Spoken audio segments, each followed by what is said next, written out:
La voilà, elle se baigne, pas trop loin de nous. C'est comme si on n'existait pas pour elle. Le seul inconvénient, c'est que personne ne peut la toucher à présent. Elle est devenue transparente. Comme vous? Pas précisément. La création a plusieurs formes. J'avoue que celle des hommes, des animaux et des plantes est bien rudimentaire. Ce qui manque chez l'homme, c'est l'absence de transparence.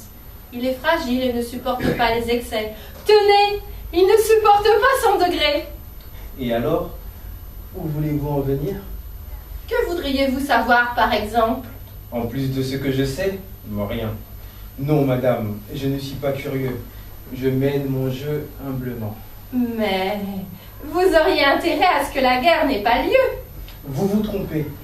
Votre transparence ne vous apporte rien sur les hommes. Nous aussi, on a nos secrets et notre puissance. Vous arrive-t-il d'être si optimiste? Heureusement que non. Chaque excès rend les humains assez vulnérables.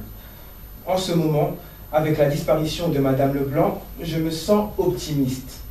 Plus il y a de disparitions, plus ça active ma créativité. J'ai besoin de beaucoup d'énigmes pour survivre. Venez, on va se baigner. Il s'approche du corps de Madame Leblanc. Regardez-la, comme elle est belle. Elle a un gros ventre. C'est évident. Chaque humain a ses défauts. Je n'aime pas les défauts. Il s'éloigne du corps. Le patron approche doucement. Qu'avez-vous fait, monsieur Lebleu? Pour le moment, je l'observe. Mais il n'est pas là. Il est sur ma pellicule. C'est comme ça que vous observez les gens. Monsieur, ma caméra a capté toutes sortes d'images. Regardez ce corps, par exemple. Voudriez-vous que je vous montre sa photo? Mais elle vient de se noyer. Tout juste hier. Je ne vois pas le rapport. Le patron quitte la scène. Vous êtes sûr de vous-même?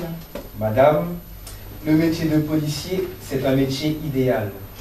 Un policier n'est jamais suspect. Et pour arriver à cette fin, il faut qu'il survole tout. Mais il arrive que l'on culpabilise des policiers. Oui, évidemment. Il y a toujours une simulation suivie d'une petite arrestation. Tout cela pour faire plaisir aux gens curieux. Regardez encore une fois ce corps. Il flotte paisiblement. Eh bien, moi, je pense qu'elle est bien heureuse ainsi. Après tout, son retour n'était pas justifié. Elle était fatiguée de vivre dans son exil. Et elle est venue mourir dans sa terre promise. Mais elle a été assassinée. À part nous deux, qui le saurait? Venez, continuons notre baignade. Il s'éloigne au large. Le ciel est étincelant de flammes. Des cris mélangés, difficile de les dissocier. L'homme aux yeux noirs s'approche du patron. Ils regardent ensemble le couple qui s'éloigne. C'est bien elle. Êtes-vous sûr? Oui. Noir. La légende. Le corps de Madame Leblanc flotte au bord de la mer. L'enfant du patron est seul sur la plage. La soirée est terminée. Il aperçoit le corps, fait un vœu, le corps se redresse et Madame Leblanc s'approche de l'enfant avec un sourire se dessinant sur ses lèvres, animé d'une autre vie. Ah, te voilà? Tout le monde dit que tu es morte. Oui, peut-être. Mais est-ce important? Non, tu es bien là. Près de toi? On m'a dit que tu étais partie bien loin. Te voilà revenue? Oui, je voulais faire des tas de choses, mais on m'en a empêché. T'as fait du mal à quelqu'un? Peut-être à ton père, mais il s'est vite rétabli. Tu sais, mon père, il n'a pas d'autres soucis à part la guerre et moi. Surtout après la disparition de maman. La connais-tu? Non, pas même en photo. Te manque-t-elle? Très souvent. Surtout qu'elle est morte juste après ma naissance et mon père n'a pas voulu se remarier. C'est chic, hein? Tu n'as ni frère ni sœur? Non, je suis seule. J'ai quelques amis, mais ils sont tous de l'autre camp et je risque de ne plus pouvoir jouer avec eux. Veux-tu m'accompagner? Pourquoi pas? La femme lui prend la main et il s'enfonce sous l'eau. On aperçoit des lumières. La femme et l'enfant pénètrent dans un champ et traversent des chemins. Ils arrivent devant une grande muraille et pénètrent dans une ville très ancienne. Là, ils rencontrent beaucoup de gens qui prient. Tu veux voir ton père? Oui? Regarde. Ils approchent d'un commerçant accroupi par terre. C'est un vendeur de volailles. Mais il ne me reconnaîtra pas. Non, tu n'étais pas encore né. Alors, quoi bon lui parler? Ça ne sert à rien. Comment le trouves-tu? Très ordinaire. Tout à coup, un grand aigle plane sur la ville. La foule prie très fort. L'aigle attrape le commerçant et s'envole très loin. Mon père! Ton père est bien vivant. Tu vas le retrouver. Je veux rentrer. S'il te plaît, ramène-moi. Pas avant de traverser le portail. Mais c'est loin, je suis fatiguée. Écoute, je ne suis pas méchante, mais je n'y peux rien. Il me semble que j'ai fait ce que je ne devais pas faire. Peut-être n'aurais-je pas dû t'emmener. T'as l'air inquiète? Oui. Tout a changé dans cette ville depuis ma dernière visite. Les gens se disent humiliés. Ils ont peur. Sont-ils à la merci de cet aigle? Regarde, ils ont abandonné leur récolte et ils meurent de faim. Je ne comprends pas. Qu'est-ce qu'ils attendent? Il ne va pas partir et ils vont tous périr. Tout à coup, l'aigle réapparaît et se dirige vers eux. La femme pousse l'enfant dans un trou et le protège de son corps. L'aigle l'attrape et s'envole au loin. Maman, reviens! Il se met à pleurer. Un homme s'approche de lui, c'est l'homme aux yeux noirs. Monsieur le Bleu! Viens, je te ramène. Non, je veux rester ici, dans cette ville. Tu as confiance en moi? Non. Toujours non, c'est étrange. Et pourtant, je viens de te sauver la vie. Ma vie, c'est là, dans les murailles. Là où ont disparu maman et papa. Mais tous vont périr. Nous n'allons pas attendre le retour de l'aigle. Non, je vais le tuer.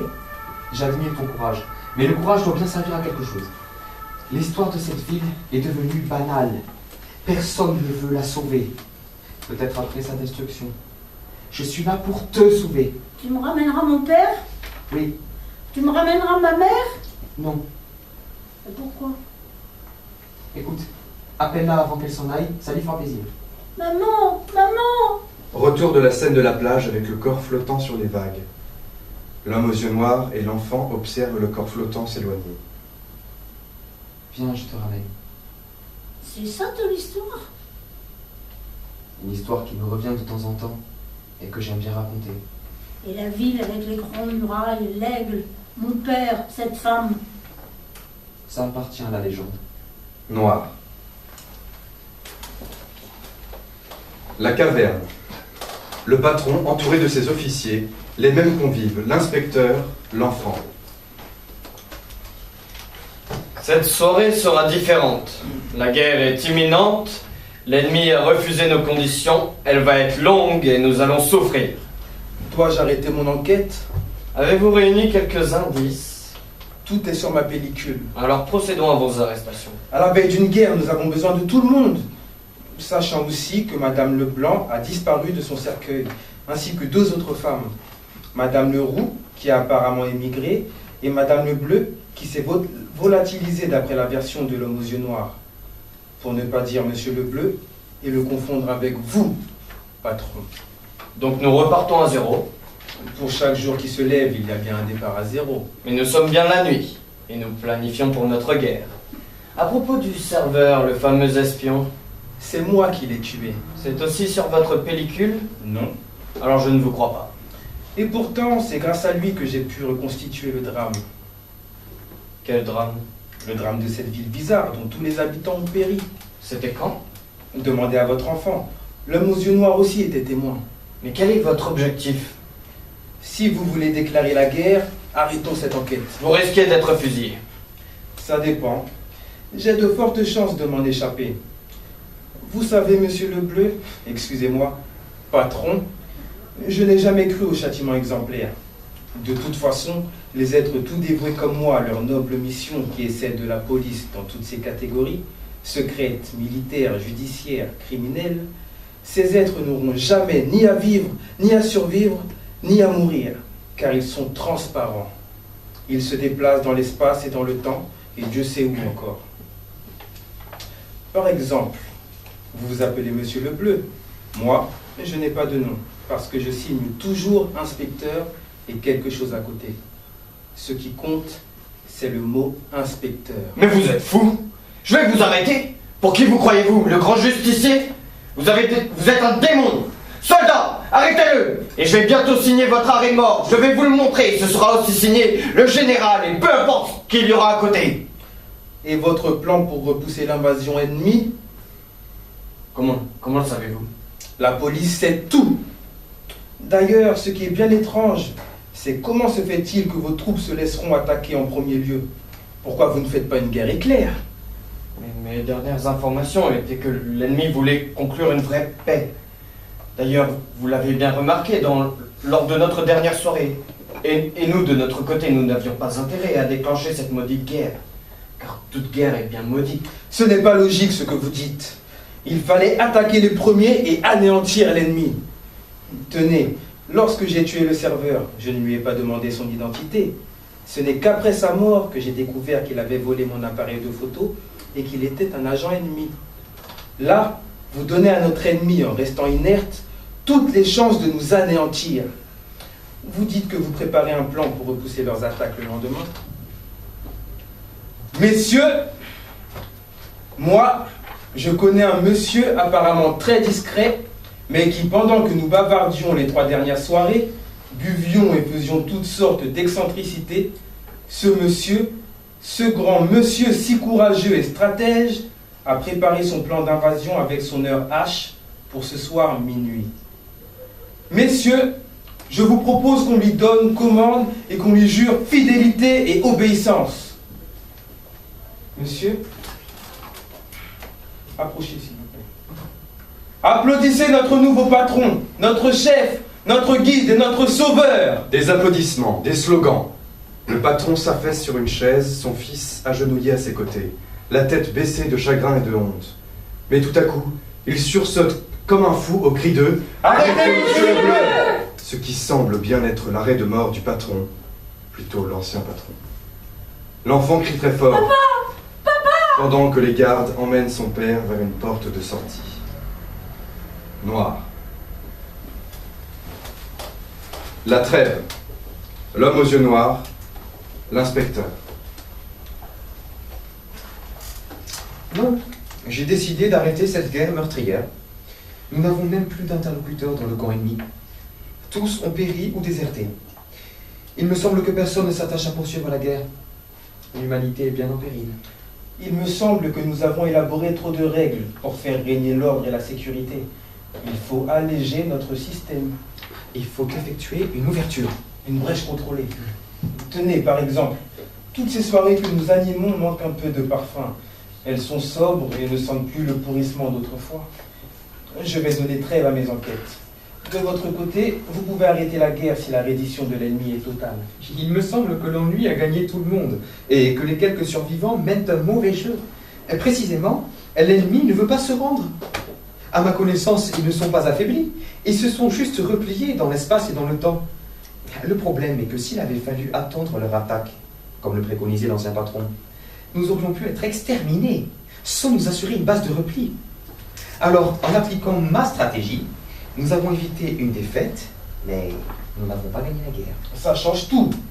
Donc il faut continuer à nous surarmer pour assurer notre défense. Mais cette attente pourrait durer des générations. Mais nous n'avons pas gagné. Non, il y a eu trop de morts, mais personne n'est venu se rendre. Ça me dépasse. On m'a informé que leurs généraux sont vivants. Pourtant, tous ceux que nous avons identifiés lors de notre 3e soirée sont morts. Ils étaient assez sympathiques d'ailleurs. Mais hélas, les règles sont les règles. Tenez, j'ai invité quelques représentants pour engager un dialogue. Mais ils ne veulent plus être piégés. Il me semble qu'il faut continuer à les traquer, ni plus ni moins, et à exploiter leurs ressources et en attendant à les gérer très tôt. S'il y a des excès, il faut les tolérer. Nous avons fêté notre victoire. Des fêtes, des défilés, les gens se saoulent, se battent, aucun service d'ordre. Le matin, l'inspecteur se promène tôt dans les rues désertes et observe des cadavres par-ci par-là. Il ordonne de les ramasser. Le soir, la fête reprend, et la violence aussi. Le lendemain, l'inspecteur observe de nouveau les dégâts. Il semble satisfait. Le soir, la fête reprend. Un matin, la vie semble paralysée. L'inspecteur ordonne de ne plus rien ramasser, ni poubelle, ni cadavre. La violence du soir est remplacée par une bataille rangée entre clans. Le matin, les clans s'organisent, engagent des tractations, s'offrent des alliances, et le soir, les batailles reprennent de plus belle. En plein désaccord, les clans se multiplient de plus en plus. Les gens sont bien confus souvent, car les ordres et les contre-ordres les obligent à tirer sur leurs alliés. La vie sociale s'effrite de plus en plus. Enfants abandonnés, drogue, viol, bref, tous les aspects de la délinquance au niveau des jeunes. Au niveau des grands, c'est le trafic, l'esclavage et différents aspects de la décadence des mœurs, pour ne rien exagérer. Mais ce qui est caractéristique, c'est le crime organisé, le tir des francs-tireurs et la guerre des clans. Les forces de police sont invisibles ou inactives. L'armée est soit dans ses casernes ou sur le front. Et maintenant, inspecteur, quel est votre plan? Reprendre mon enquête sur la disparition de votre chère épouse. Paulette s'approche des deux hommes. Lequel de vous deux est l'auteur de cette tragédie? Où as-tu disparu? Je t'ai attendu. Ça ne t'a pas suffi de tuer Madame Leblanc? Dans quel intérêt? Parce qu'elle m'a masqué. Sans ton appareil de photo, tu ne te serais pas rappelé de moi. T'as bien confondu nos deux personnages, alors ça t'a irrité. Tu ne voulais pas te tromper dans ton amour. Mais j'ai réussi à démasquer ton égoïsme. Jean, tu ne m'as jamais aimé. Ce n'est pas vrai! Alors pourquoi tu l'as tué? C'est lui qui l'a tué! Pourquoi? Parce que c'est la maman de Paul, l'enfant du patron. Qu'avez-vous fait au patron? Il est en prison. Mais qu'est-ce que vous préparez tous les deux? Pourquoi avez-vous tué Madame Leblanc? Elle était innocente. Paulette, plus tu m'accuses, plus je me sens attaché à toi. Notre amour est bien éternel. Mais tu es un criminel. Je fais mon devoir. Je suis un policier et je protège tout le monde. Et comment expliques-tu ta protection pour Madame Leblanc? C'est simple. Nous ne pouvions pas révéler son identité à son propre enfant. Et celui-ci, tôt ou tard, aurait découvert que Madame Leblanc était bien sa maman. Alors il fallait qu'elle disparaisse. Et pourquoi avez-vous emprisonné son père? Ce n'était pas son père. Et vous pensez que tout le monde va croire vos arguments? Oui, évidemment. Alors tout le monde est bien fou? Non, c'est faux. Seulement, chacun raisonne à sa façon. Et nous la police, l'armée, enfin le pouvoir, nous arbitrons. Nous fournissons la base du système d'arbitrage. Mais Jean, reviens à la raison. Moi je suis bien devant toi. Pourquoi ne me regardes-tu pas? Parce que lui, il te regarde. Il te dévisage. Il te convoitise. Regarde ses yeux étincelants, remplis de désir, d'amour. Eh bien, que l'un d'entre vous choisisse. Le moment venu, nous choisirons. Mais le problème crucial reste inchangé. Toi, Paulette, tu ne choisiras pas. Et c'est ça qui provoque tous ces malheurs, tout ce désespoir. Paulette, je voudrais bien sauver l'enfant, si ça apporte quelque chose. Mais hélas, c'est toi qui nous observes. Nous sommes de pauvres exécutants. Nous allons bientôt nous consumer. Toi, tu resteras. Au moins, Paulette, fais-nous une faveur. Et c'est juré cette fois, nous ne t'en demanderons plus d'autres. Noir. L'obstacle. L'enfant et la femme féerique se promènent le long d'un abîme. L'homme aux yeux noirs les observe.